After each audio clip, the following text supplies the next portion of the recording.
Our chief guest himself has a background in the banking sector, so we have the opportunity to hear from him now. He began his professional career at Citibank, where he became the vice president, and then moved to the National Development Bank as the CEO, and he transformed the NDB group under his stewardship. He holds a bachelor's degree in economics and politics and a master's in economics from the University of London. He is also an Eisenhower Fellow.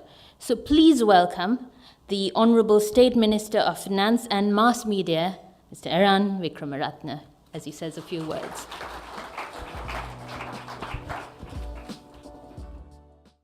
Your Excellency, the Ambassador, the Deputy Governor of this central bank, the advisor to the Prime Minister, Mr. Ratwatta, who made sure I was going to be here, the Chairman and the Board of Berendina, partners, ladies and gentlemen. I'm very pleased to be here this evening and even to participate briefly in the sessions that you are having. I was going through the profile of Berendina, and I was also looking at what BMIC had actually done, and I must truly say that I was very impressed because I'm a little familiar with the microfinance area, more broadly with the development area. I realized as I was reading and understanding the profile that you were truly in development. Often economists try to measure things, and financial analysts, we try to measure things always in terms of numbers, and we have models, and then we think that the situation on the ground is probably at least close to what our numbers and models are. Your poverty-focused approach is laudable. Also, we just heard on the screen that you offer the lowest effective interest rate, and I noticed that in the past year it was 26%, and that is amazing considering the rates that I have been hearing more recently in the microfinance sector. You've also dispersed about 3.5 billion rupees, and I quickly grossed up your, if you want, CSR contribution, if I might call it that, because being a non-profit and actually dividending out the profits you make for social ventures, which I grossed up quickly, which was about 100 million rupees in the past year.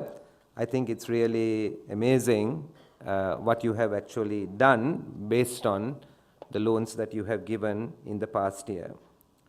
I must say that I was truly amazed to read that you held hands or trained 45,000 people. I hope I'm right, because I looked to actually see whether I've got a knot wrong. Coming from working in a multinational bank and then coming into Sri Lanka's National Development Bank and eventually heading the National Development Bank, I know what is involved actually in holding hands, training and mentoring people, and training 45,000 people is no mean achievement. I must say that looking at your company, BMIC, it's certainly a company which both has a head and a heart, I might say. Development actually requires both if we are to actually succeed in development. Just a few weeks ago, there was a massive procession in the Jaffna Peninsula against microfinance institutions. And microfinance institutions which went there post the conflict or post the war went into probably a situation that they hadn't fully understood. As a result, maybe with good intentions, of strengthening the hands of the poor and also looking at women-headed households, maybe there was some competition between institutions. They have increased the indebtedness of the population, particularly in that province.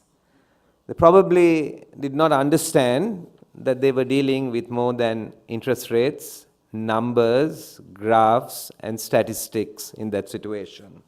They were dealing with a traumatized population. The high interest rates were ultimately seen, and the good intentions were ultimately seen to be unethical, and therefore many representations have been made to government. I'm glad to note that your approach is completely laudable. As many things have been said on microfinance, I will not be saying anything more on microfinance because you are the specialist and I'm the outsider. But I might conclude by saying a few comments more broadly on the Sri Lankan economy.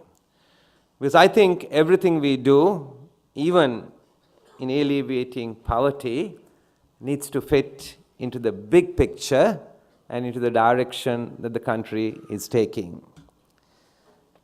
We have had modest growth rates. We have been in the 3 to 4% GDP growth rates, unlike the growth rates of a decade and a half ago. As India and China speeded ahead, the other countries in Asia, even like ourselves, had growth rates of 6 to 8%. Now we are on a low trajectory across the region and also as we look at the world economy.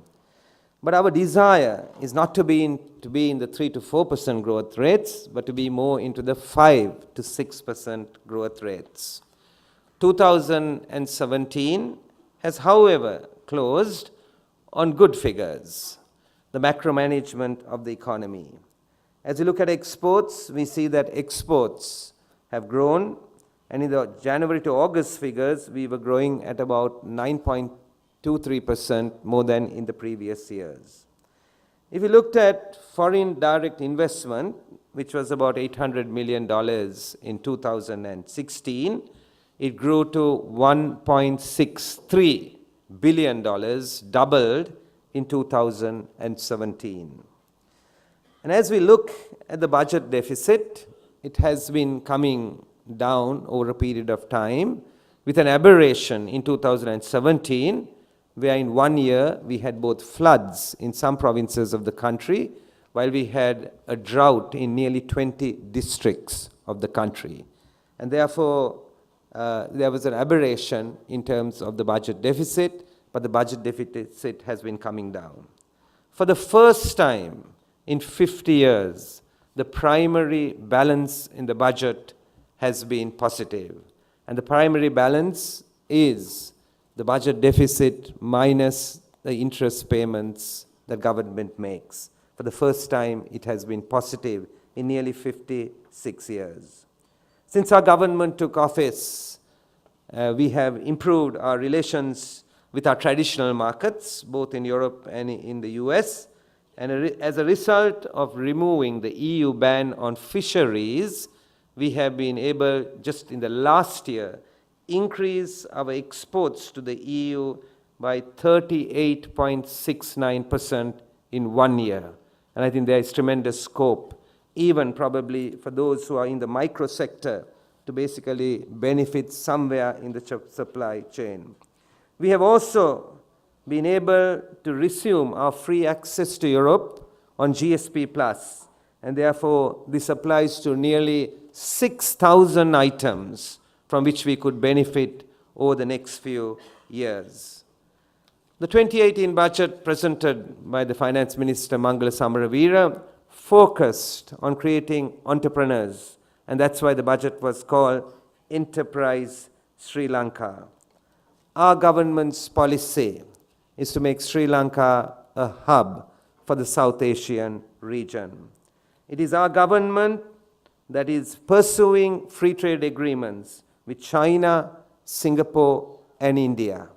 Just a month ago, after 18 months of negotiations, we concluded our free trade agreement with Singapore. This free trade agreement is very different to the agreements that we have had in the past, which are subject only to goods. This covered services, investments, e-commerce, intellectual property rights, and telecommunications. And what does this signal?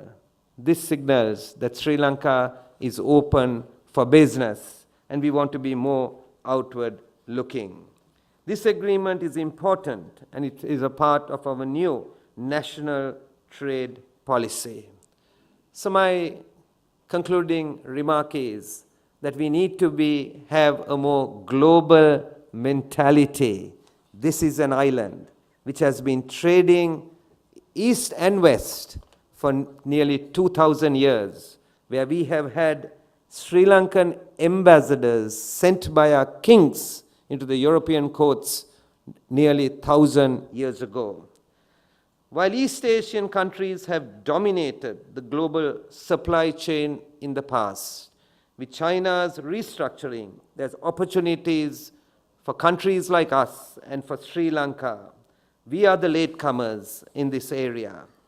We have a historical gateway between East and West, which hasn't been exploited for 70 years.